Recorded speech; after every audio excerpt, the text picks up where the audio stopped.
Hello, I'm Toycat, and this is Antarctica, the one continent without native people, and also the one place on the planet which everyone has agreed should be owned by no one. Every country has signed an agreement, which basically means that now there is one flag for Antarctica, the Antarctic Treaty flag, and it's pretty nice. It has a picture of the whole continent on there, and despite the fact that I said it was signed by everyone, it was only signed by the countries not in red, and although you probably don't need to worry about Chad or Uzbekistan or the Vatican City colonizing Antarctica, that's exactly what they'd want you to think, isn't it? Although in reality that seems to be true. Actually, interestingly enough, there are other flags that represent Antarctica. This is the French flag for it, this is another flag, this is another.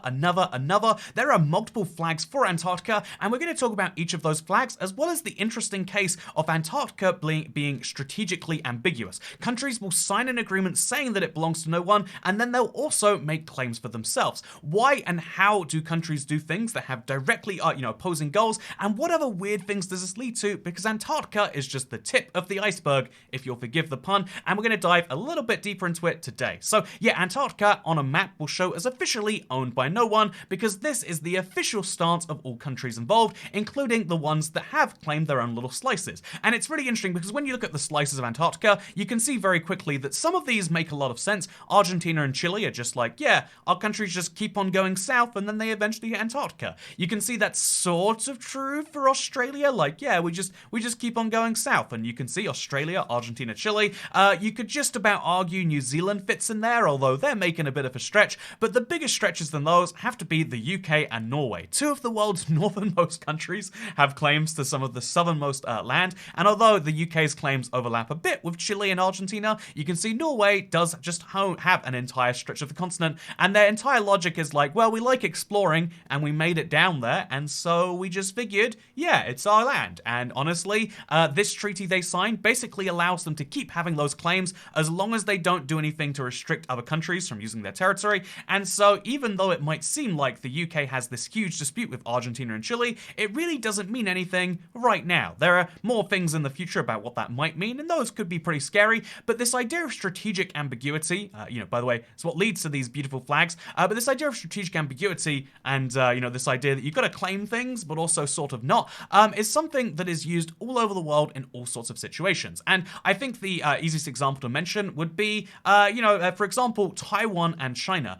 They both claim the other does not exist. This is the People's Republic of China, and this is the Republic of China. They have very different flags, it's very good, and they both have to claim each other. In fact, Taiwan claiming all of mainland China means that they actually have the largest territorial claim that they can't enforce in the world, because they claim a continent, or they claim a country with over 1 billion people and a territory which is absolutely huge, which they have no control over. Taiwan as a government knows this is ridiculous, and they would love to have a policy where they could say, yes, we are Taiwan, we are independent, but China would like for Taiwan to recognize them as the same country. This is China, this is China. They just want to disagree about who owns it. The reason China wants that is because they eventually want to annex Taiwan and just basically put their government in place of the existing one, whereas Taiwan recognizes they're probably never going to take China and would like to stop doing so, but they know if they do stop doing so, that will anger China and maybe get them invaded. In fact, if you want to get really complicated, the national airline in China is called the national airline in China, definitely the Republic of China, the cool China, is called China Airlines, right? And so you can fly to Taiwan or you can fly to mainland China. The same country, no difference. Even in airports, you'll see like, yes, you can fly to mainland China, not making any distinction to it not being China. Even at the Olympic Games, Taiwan does not play as Taiwan, they play as Chinese Taipei. There are all sorts of ways which Taiwan has a policy of being independent and doing their own stuff, but also has to claim they're China. And in the same way, India, I referenced in the India video, India actually has, India's not legally allowed to have weapons of mass destruction. And so publicly they say, we do not have weapons of mass destruction. But they also have, it's called the Indian Nuclear Doctrine. In the late 90s, they signed a thing saying, we will never use our nuclear weapons for first strike. The nuclear weapons they assert they do not have, they have claimed they will never use, but like, how can you claim to not use nuclear weapons you don't have? In fact, they're saying they won't use first strike as a really progressive policy. If you don't know, they will only defend their territory. Only China and India have these policies of saying they will not, they will not do first strikes, whereas every other nuclear state, such as the UK or Russia or the US, they all just assert, yeah, if you want to mess with us anywhere in the world, you might get nuked. It's just a risk of invading us. It's like that's interestingly enough, like a whole thing of like, they want you to think we might be under threat of nuclear weapons, even if they know that they would never use them. If you tried to invade, if Argentina tried to invade the Falklands, we wouldn't nuke them, but we want them to think, well, we could though. As an example, if the US tries to take one of the Aleutian Islands from Russia, there would not be a nuclear confrontation, but both sides saying it is very scary. The same thing's happening in Ukraine right now, but it's an interesting case where, yes, the world is filled with strategic ambiguity, and the same thing applies to Antarctica. And so, funnily enough, the reason for all these flags existing is because every country is making their claim while also saying they shouldn't have a claim. In fact, you can notice if you look at the colors in this, the reason there are so many colors for signatories is because there's just, there's countries which don't have a claim in green, and then there's countries which are consulting in blue. There's countries which do have a claim in orange, although the treaty says that they're not going to give up their claims, they're just going to not really enforce them so much. And then there are the countries in yellow, which are allowed to make a claim whenever they feel like it. We're going to come back to that later, because there's a really fun thing I learned while researching this video. But this means that this is the flag of the province in Argentina, which includes Antarctica, as far as they're concerned. Are there any people that live in Argentine, Antarctica? No. Sometimes they'll have, humans be born there. But this is the flag of the British Antarctic Territory. I absolutely love this flag, by the way. Just real quick, that is a lion and a penguin. Usually it's a lion and a unicorn. I didn't realize that Scotland going independent meant we could have a penguin on our flag instead. Also, look, it's green on this side and then it's ice on this side. This is such a cool flag. It even has this flag, this is the ensign of Antarctica. It even has the ensign and the crest on there. There's a boat. This is such a cool flag. This is my favorite flag for the Antarctic Territory. We've got the Chilean region, which obviously happens to include Antarctica, and then we've got this, the French Southern and Antarctic Lands flag, which, as you can see, first of all, it looks like a military logo, like AFA. What are you going for there, France? Also, why'd they put a little border around the French flag? Be a real man, France, and just have it blend into the rest of the flag. You can see here they have the white blend in to the British on the flag there, or the Union Jack, and you can see here it's also the same thing with the blue. Just do the same, France. Why'd you have to have a border? You scared? Are you scared of Antarctica? Is that what it is? Some people say I would just hate on this flag. Yeah, some people would say I'm just hating on this flag solely because it is French.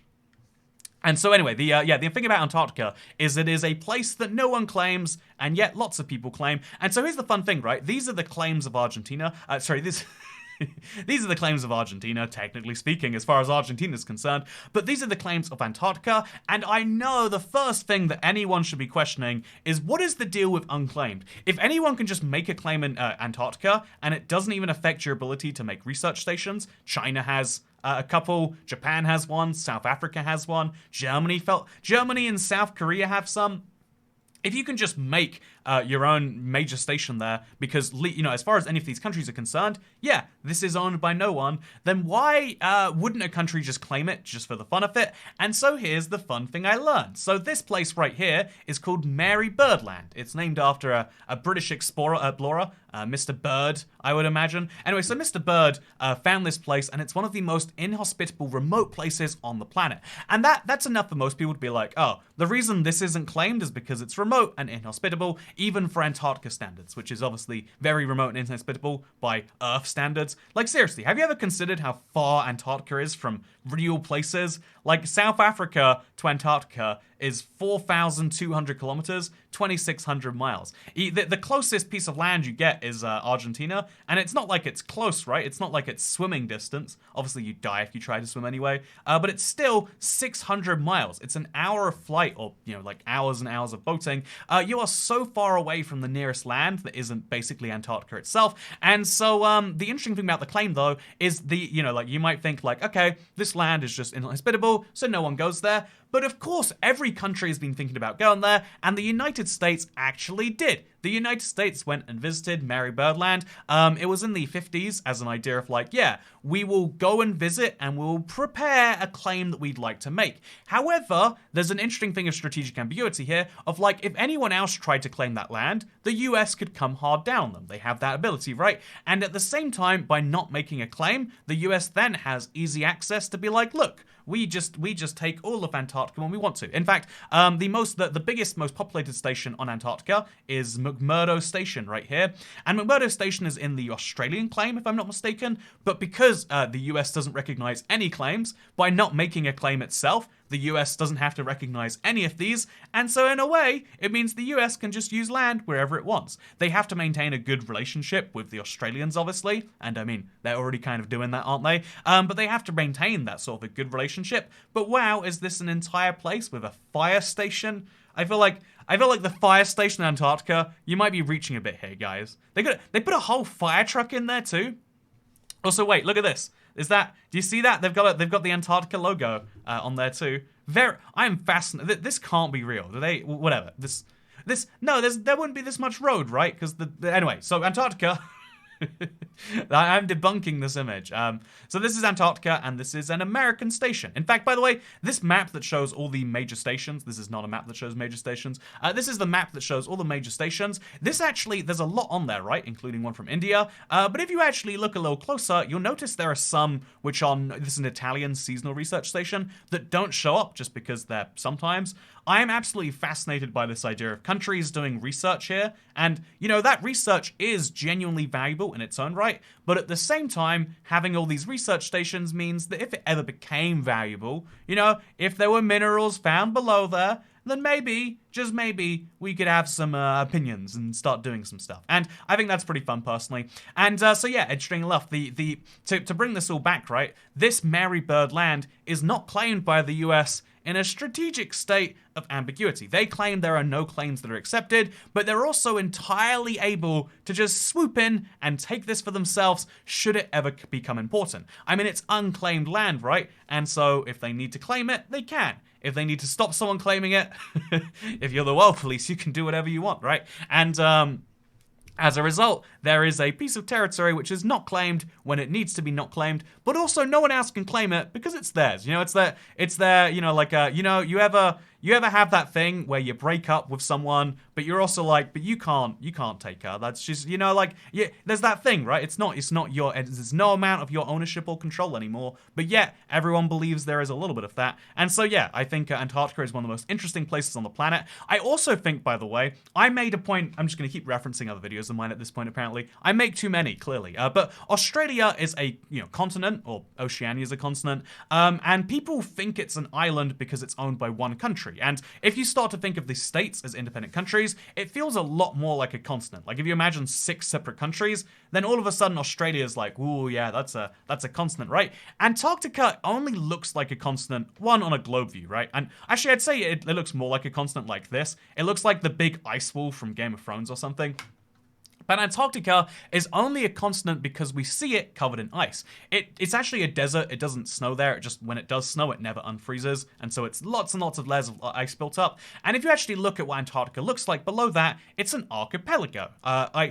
There are some big lands in that archipelago. It's not that they're nothing. But if it's an archipelago, if you imagine, you know, the bottom of the world, not as a big impenetrable ice wall that's infinitely sized, but as a little landmass, a little, you know, bigger than the size of Australia, with lots and lots of gaps, then you'd start to think that, yeah, population 0, value 0, is it a continent or is it just a bunch of frozen ice around the South Pole? If Greenland, for example, was on the North Pole, you know, precisely up here, just a few miles north, if Greenland was up there, would you see Greenland as its own continent? Whereas I don't think you would. Right now, people see it as being part of North America because it's right next door. But should they see that? Or, you know, should anyone see anything? That's the real question. Maybe it does. I keep coming back to this, by the way. This is for a future video. I know I don't want to tangent too much here, but I learned that in Colorado they voted to reintroduce wolves into the wild, and it's funny because the people who would, you know, people who live in cities where they're not introducing wolves voted for it, and people who live in the places where they would introduce the wolves are like, no, please don't do that. But the state slightly voted in favor, and so they're just going to introduce some wolves into the wild. I love that. That is democracy, and I think that's a beautiful version of democracy. But I also think a beautiful version of democracy is Antarctica being basically unclaimed. No one really wants it right now. But the sad thing to me is this proof that, like, when you look at it, by the way, have you ever looked at Antarctica, how the bases look? It's very odd. It looks like an alien planet, honestly. But the interesting thing about, also look, here's a flag in Antarctica, one of the best flags I think you'll find. There's this lovely flag over here too, or ensign or logo. But this is what we're all about. Anyway, there's this really interesting thing about Antarctica, that it is this, like, unknown frontier. And although sometimes I get really hopeful, like, wow, isn't it cool that we all kind of agreed not to do anything? The truth is, we're agreeing not to claim it because no one has any value there yet. We keep doing research just in case and concluding, yeah, sure is a bunch of money we're wasting on nothing. And so if Antarctica is that hard to, get a claim on, it makes me worry about when you look further out. Actually, wait, usually there's a way to, like, look into space. Okay, let's go to satellite. Okay, there we go. We're in space. So you look around and you see, okay, that's the sun. Are there any other planets around here? If we want to go to other planets, like, if we want to go to the sun even, I want to go to the sun. They can't stop me, right? If you want to go to the sun or the moon, wait, I think I saw a planet over there. If you want to go to these places, then you've got to realize it's the same thing as Antarctica. It's going to be so costly. If we can't even go to the last frontier on Earth, how are we going to leave this planet and go out into the deep vestiges of space? Ultimately, the majority of the even though the majority of Earth is claimed, the majority of the universe is empty nothingness that isn't just unclaimed, it is claimed by no one and basically can never be in our modern system. At some point, we'll have that fight for the space resources, but for now, here's the dark side of the Earth at time of recording, and I hope you enjoyed this video. Except I actually don't. You should unsubscribe. If you felt this video was like a 7 out of 10, just unsubscribe, honestly. I've been trying my best to get people to unsubscribe, so I'll start insulting your mother next. We'll get there eventually. I think it's better to have fewer active subscribers on YouTube, so that's my goal. If you don't want to subscribe, I'm not going to pitch you. But what I am going to do is I'm going to say, I hope you've been enjoying the few recent edited videos. It is an expensive thing for me to do, but it's a thing I'm playing around with. Do you like it? I'm still trying to keep the unscripted flow going, just with a few fun effects in there. So let me know what you think in the comments down below, and let me know how you feel about wolves. Do you want them in your city? I don't know if I want them in mine. But what I do want is to say goodbye. It rhymes. It's sort of like goodbye. Second channel, don't care.